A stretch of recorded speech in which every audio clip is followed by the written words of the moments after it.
Assalamualaikum warahmatullahi wabarakatuh.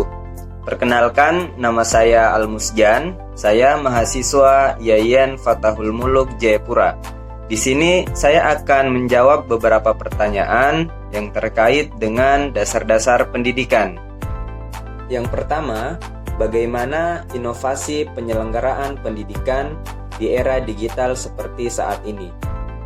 Inovasi penyelenggaraan pendidikan di era digital seperti saat ini tentu saja sudah sangat memudahkan para guru atau tenaga pendidik dalam pembelajaran atau proses pemberian materi kepada siswa-siswanya atau peserta didiknya. Dan juga inovasi penyelenggaraan pendidikan di era digital seperti saat ini sudah sangat memungkinkannya terjadi proses belajar mengajar jarak jauh ataupun online, dan tidak harus dilakukan dengan bertatap muka secara langsung antara guru dan juga peserta didiknya atau siswa-siswinya, melainkan bisa dilakukan di rumah masing-masing. Dan tentu saja hal demikian sudah sangat memudahkan terjadinya proses belajar mengajar tanpa harus bertatap muka secara langsung, apalagi pada masa pandemi yang sedang kita rasakan pada saat ini. Sudah tidak lagi mempersulit para siswa-siswi dalam menuntut ilmu tanpa harus pergi ke sekolah, melainkan bisa dilakukan di rumah masing-masing. Bahkan pada saat ini sudah banyak situs-situs yang bermunculan yang menawarkan adanya pembelajaran atau kegiatan belajar mengajar secara daring ataupun online. Dan juga tidak hanya situs-situs resmi, bahkan sekarang ini adalah zamannya di mana setiap orang atau setiap individu dapat berbagi atau membagikan ilmu yang mereka punya di sosial media mereka masing-masing. Contohnya di dalam blog, forum, dan juga lain-lain. Contohnya saja, sekarang kita lihat di YouTube sudah semakin banyak para konten kreator yang membuat atau mengupload video-video bermanfaat tentang tutorial-tutorial atau cara penggunaan media-media pembelajaran pada masa era digital saat ini.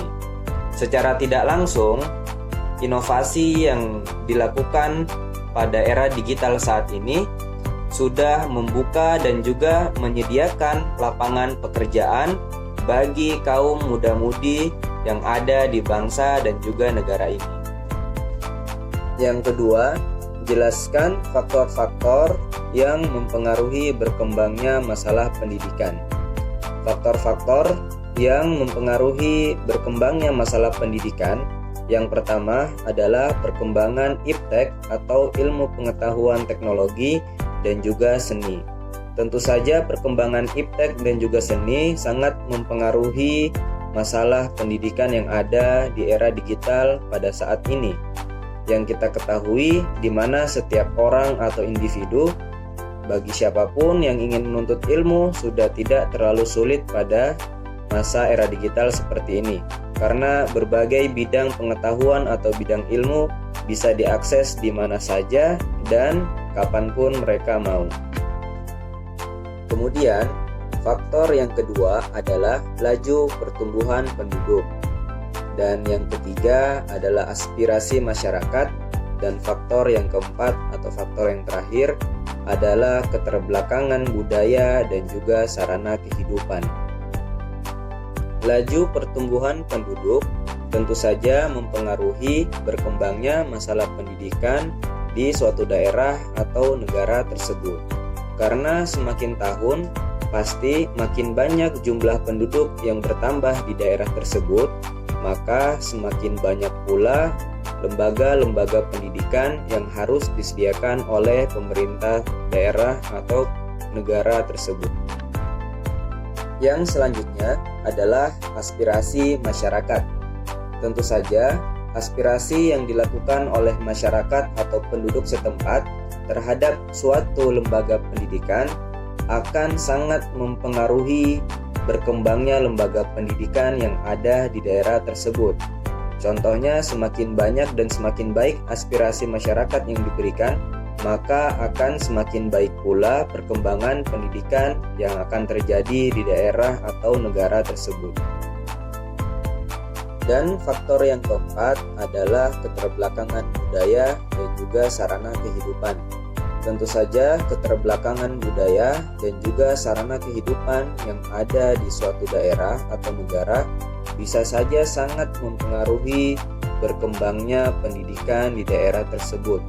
Contohnya, semakin sedikit atau semakin kurang sarana yang disediakan oleh pemerintah di daerah-daerah yang ada di negaranya, maka semakin lambat pula proses atau perkembangan pendidikan yang akan terjadi di daerah-daerah tersebut.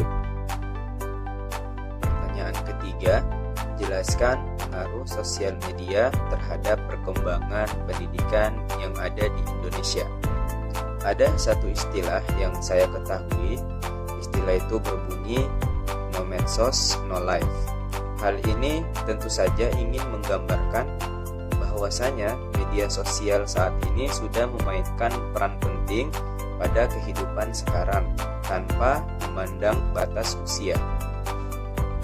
Dan tentu saja dari istilah tersebut kita semua sudah mengetahui bahwa media sosial sudah pasti akan memberikan pengaruh yang sangat besar dalam dunia pendidikan saat ini. Pengaruh yang diberikan sosial media bisa menjadi pengaruh positif dan juga tentu saja ada pengaruh negatifnya.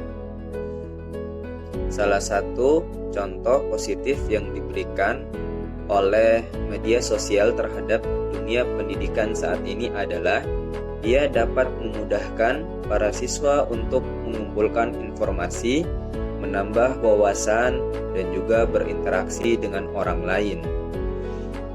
Dan juga dapat membantu para siswa untuk melek terhadap perkembangan teknologi yang ada pada saat ini. Dan juga bisa membuat para siswa lebih kreatif dan juga terampil dalam pembelajarannya melalui media sosial. Namun, tidak dapat dipungkiri bahwasanya media sosial juga memberikan dampak negatif bagi para siswa, yakni para siswa akan kurang semangatnya dalam membaca buku-buku pelajarannya atau mencari sumber-sumber lainnya yang ada di perpustakaan.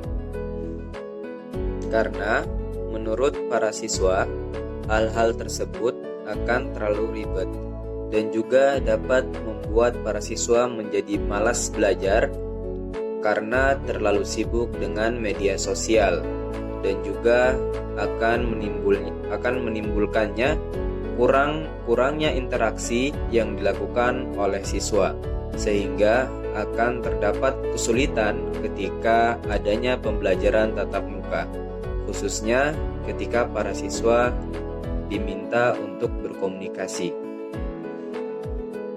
Dan juga dampak negatifnya bagi para tenaga pendidik atau guru adalah mereka akan kesulitan dalam memberikan atau memberi contoh karakter-karakter yang baik dan benar. Karena yang kita ketahui bahwasanya di dalam dunia pendidikan atau dalam proses belajar mengajar, yang terjadi bukanlah hanya transfer of knowledge atau memberikan sekedar ilmu, tapi juga adalah transfer of karakter, yakni guru atau tenaga pendidik lainnya menjadi contoh atau qudwah hasanah yang baik bagi para peserta didiknya, agar para peserta didik tidak hanya unggul dalam bidang keilmuan, tapi mereka juga memiliki akhlak dan juga karakter yang baik sebagai siswa-siswi. Mungkin cukup sekian yang bisa saya jelaskan terkait pertanyaan-pertanyaan yang ada. Kurang dan lebihnya saya mohon maaf. Wassalamualaikum warahmatullahi wabarakatuh.